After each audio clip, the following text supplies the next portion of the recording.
So let's go into market update for September. So let's do it right now. I know you have all the stats. Yes. My little statomatic husband. So let's go into it. This one that you're going to start with is interesting. Closed sales. Yeah, closed sales.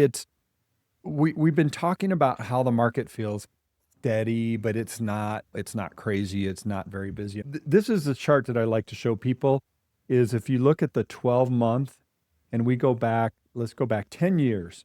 And so right now on an annual pace, we're at single family detached 8,900 homes over the last 12 months have sold in the Albuquerque market. But if we go back to, let's go to September 2020, we're at 12,000 homes.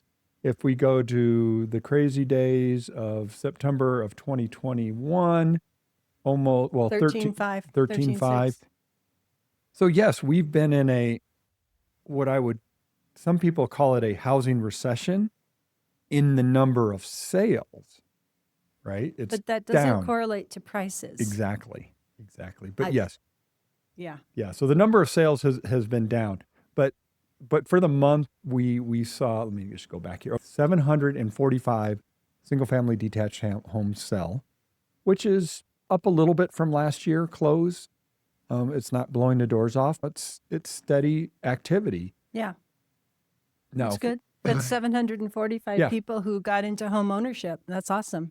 Sel, earlier you were talking about there's more homes on the market, and that's true, and we can look at it right here. So this is a 10-year chart of the number of homes on the market on every single month since then. So right now we're at 2,063 was the average in September, the number of homes on the market.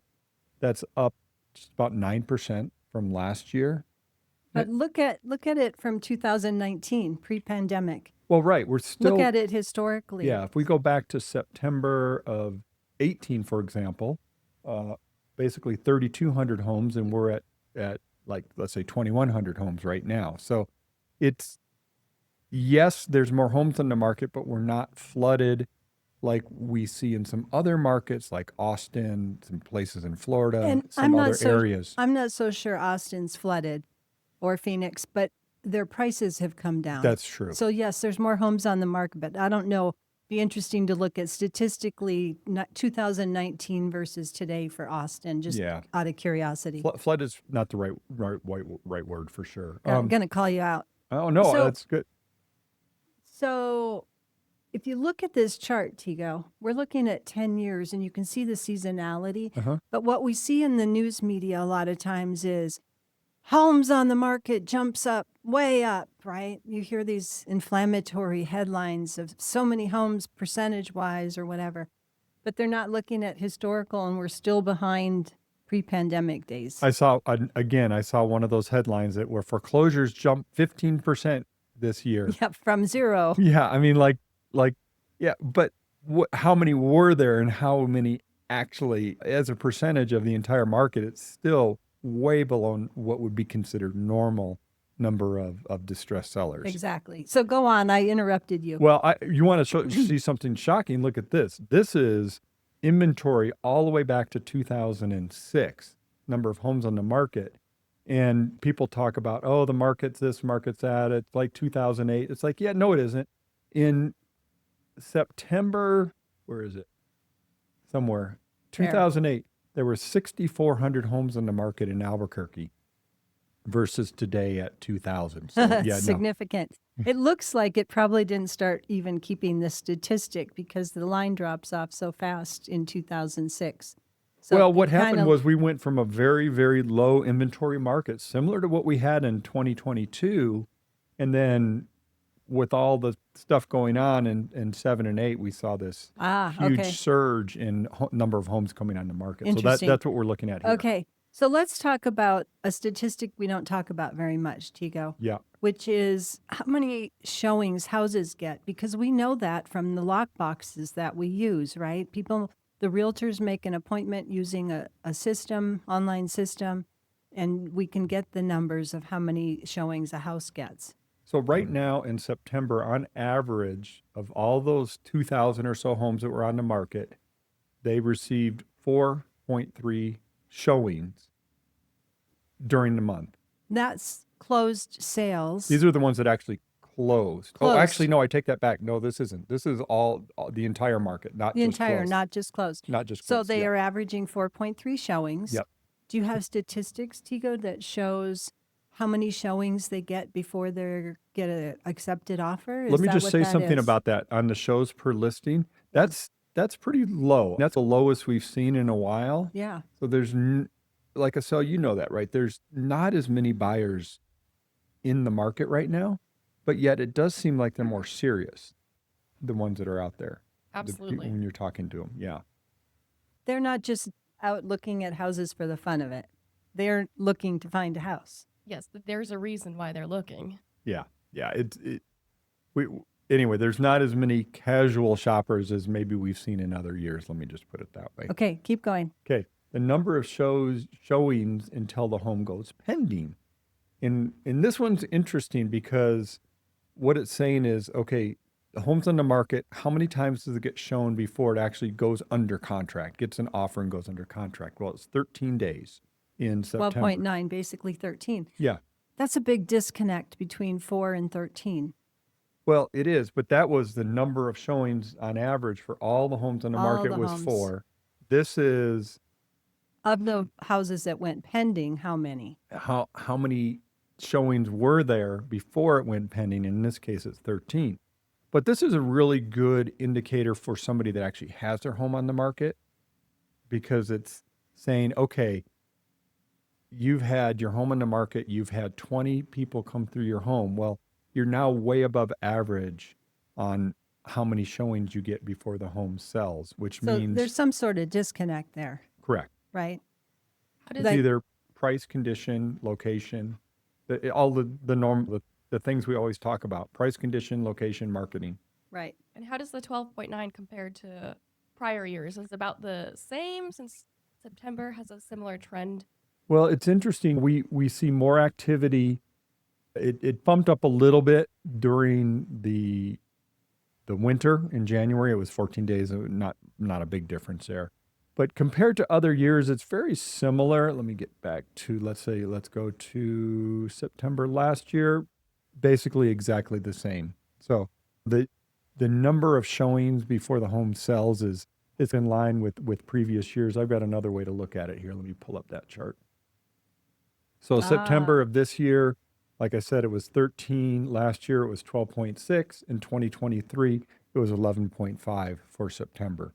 So it is taking a little more showings, and we can look at that in days on market too. Let's So jump to for that all one. you realtors that watch our podcast, thank you. Good information, huh, to talk to your sellers about. Yeah. Yeah. So days on market, I was interviewed on this stat for the Albuquerque Journal last week, and Oh, actually- congratulations on that. You were in the Albuquerque Journal. Yeah. Yeah. Yeah, well, just talking Quoting. about time to sell. And so we look at this and it says, okay, on average, the homes that sold in September was 42 days. Took 42 days. That's average. Last year, it was 32 days. In 2023, it was 30 days. So it's bumped up quite a bit. But we got to put some perspective on that. And so what I'm going to do is bring up the line chart and look at the 5-year trend. Actually, we should look at the 10-year trend. We look at the 10-year trend. If we go back to 2019, we're almost basically, actually, we're a little bit higher than 2019. And remember, we were doing this podcast at the end of 19 going, this market is really picking up. We Yep. knew it at the time. Yep. If we go back to 2018, it was 38 days. So yes, homes are taking longer to sell on average, but it's not like out of Not line astronomical. from a what I would call a balanced market standpoint. Right. Median days on market, which is always an interesting one because that tells us, okay, half the homes took this many days to sell. And in this case, in September, it's 22, which is up. It's almost double from last year, but it's still not out of line if you go back to these years like 17, 18, and 19. So Right. just a little longer time to sell. Sellers just need to be prepared for that. Right. Or position your house if you need it to sell faster. Yeah.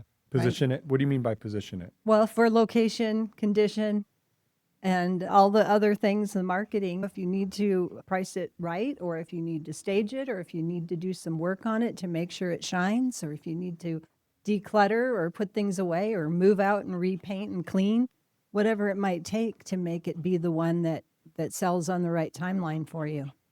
So I want to jump to the number of new listings. And this chart is very jagged because there's a big seasonality here. You can see it always peaks out in May, June, July, people putting their homes on the market. And then going into winter, it really drops off December, January. But I'm going to put it on a 12-month rolling so that we can see where we're at. So this year, in the last 12 months, there's been, let's say 11,603 in the last 12 months, which is low compared to previous years like 2017, 2018. It was more like 16,000 homes a year coming on the market. So we're not even back to what we look at those years like 16, 17, 18 as like the normal years where it's just a steady activity, right? We're still, a lot of people aren't moving. They're staying put. They're locked in at their low mortgage rates. So, yeah. But it all kind of leads to saying what a stable economy, stable market we have. We've got good employment here. We've got a lot going on. Interest rates are actually really good when you look historically. So that whole thing about October typically is the best month to buy. Yeah, I think that it's true, but I also think it's November, December, January, February, because a lot of people don't think about it during those months. And then March hits and it warms up and then everybody's looking at the same house. Well, let me push back on that a little bit because what we see is let me pull up this stat, Tracy. Let me show you this. Okay. So They're not. Where is it? People are listing their homes in the spring now. What we start to see is the number of homes on the market usually peak in September and October, but then they really drop off in November and December. So there's going to be less choices, people that are delisting. Yeah, it's less choices, but there's less people looking also. That's so fair. It still to me seems like over the next few months it's the best opportunity before next March, because historically prices rise starting then. Of course. We usually stay fairly flat until then. Yep. Starts getting warm here, spring break. People start feeling like summer's coming and the market heats up. So let's look at prices. We're looking at median sale price, and there's an important caveat on this one. This month, we saw median price for single-family detached homes in the greater Albuquerque area, $384,208. That's 6.7% above last September. I'm waiting for the caveat. The important caveat is home prices have not appreciated 6.7% in the last year. Now, median price versus last September is up 6.7%, but that's median price. So if we go back to last September, we had a pretty low read. Where is it here? December. There it is, September. So September of last year, if you're looking at this chart, you can see that it was like the low for the year last year. And I'm having a really hard time with the chart here. There it is. So we had a low read last September, which just makes this year's seem much higher for median price. For those that aren't watching online, 360,000 was the median last year versus 384,208 this year. So 24,000 more this year. So, but if I take this and do a 3-month average this year versus the 3-month average last year, we're up 2.8% on median price, which is more in line with other data I'm seeing. Like if we look at price per square foot, even on a monthly basis, we're up 4%.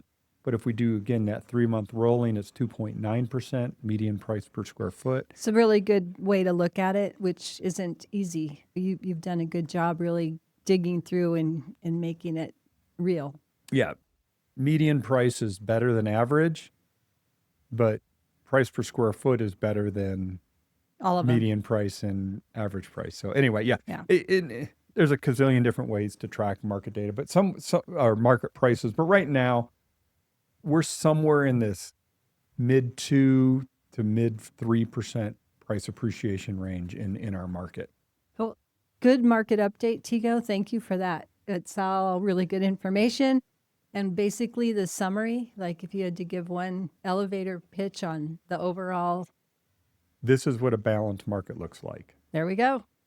Let me tell you what happened. So I did that interview with the Albuquerque Journal, just talking about what's going on in the market and days on In market. the Albuquerque real estate market. Yeah, Albuquerque real estate market, yes. And I said this is a normal and balanced market. Well, I should not have used the word normal. And they used that quote, and I got called out on that. And that's fair, because what is normal, Yeah. right? Normal, when I was saying normal, what I meant compared to some of the craziness we had in the last 5 years, let's say. Right. We're a balanced market.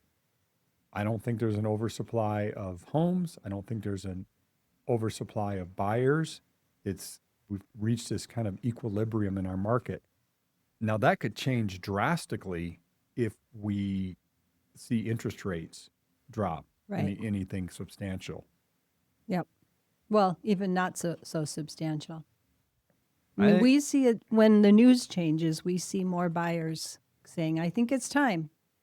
Yeah, and there's this whole conversation. Fed's going to cut rates later, and just remember that everybody thinks the Fed's going to cut rates, so the mortgage rates, a lot of that's already baked in. So don't wait for the Fed to cut Let's not rates. say baked in. I think that's like everybody's saying baked in. What you mean is they've already priced it for that. The bond market that sets mortgage rates has already accounted for the Fed Much better cutting language. rates. How's that? Yeah. That baked in, everybody says, I'm like, that doesn't tell the public what that means, Okay. right? Okay. Well, thanks for your update. That was awesome.